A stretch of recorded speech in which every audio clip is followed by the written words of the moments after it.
at least one picture. And I'll take a picture of the page in my work. Please, I want to see that everybody is doing this, because that way, because if you're sitting there and you do not know how to do this, then no one's being helped. I mean, if you're struggling and this is really tough for you, I do want to go over a couple of problems. So I'm going to do the 9s, if you guys can see those 9s right there. So I'm going to do the 2 9s down at the bottom middle. So first, we're going to start with the 9. So 9 goes, so this is the one, so I'll point to it. So 9 is going to go into 5. No, I cannot take 9 out of 5. No, I can't split up 9 or split up 5 into 9 parts equally. So I'm going to have to use the 58. So I'm going to use these 2 numbers instead. So my question is 9 times what gets me really close to 58 without going over? So 9 times, I know that. So I know, what I do is sometimes I go, 9 times 5 I know is 45. Well, I can go closer to 58. So 9 times 6 is 56. Is that right? Huh. If somebody had a multiplication table, that would help. 9 times 6 is 56, or 54. 9 times 6 is 54. So let's do that one. Sorry. 9 times 6. Nobody said I was wrong. Guys, come on. I'm purposely getting that wrong just so somebody will go, Mr. Nelson, you're not right. So 9. We're all doing math. I know. 9 times 6 is 54.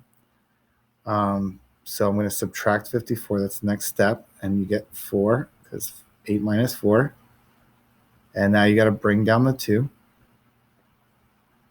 All right. And now you got to try to divide 9 into 42. So like I said before, 9 times 5 is 45. That's a good reference for me to think about. So if 9 times 5 is 45, that's too big. I can't take 45 away. So I have to do 9 times 4. And 9 times 4, I know, is 36. So I'm going to subtract 36. Ooh, and this one's a tough one because you actually have to borrow here, because you can't take 6 away from 2. So you actually have to borrow 10. So when I cross out the 4 and I put a 3, I actually give 10 to the 12. So I'm going to give 10. I'm kind of making change here. So that's a 12. A 12 minus 6. So let's see, 6, 7, 8, 9, 10, 11, 12.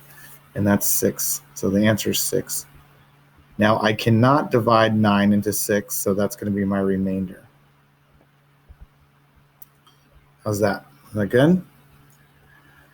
All right, the next one. We're going to divide 9 into 74. So 9 times 9 is 81, because that's a reference number for me. So 81's too big. So 9 times 8 I know is 72. So I'm going to do 9 times 8. And 9 times 8 is 72. Subtract that. And that's going to give me a 2. And then I got to bring down the next number. It's 22. Now I have to try to divide 9 into 22.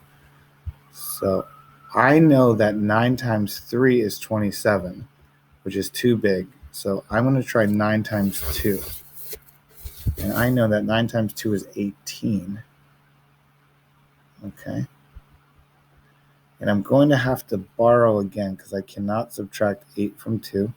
So I'm going to borrow from this. That's going to be a 1. And that I'm going to give 10 to the 2. So the 2 is going to become a 12. So 12 minus 8. 8, 9, 10, 11, 12. That's 4, right? Whenever I subtract small numbers like that, I can always count up.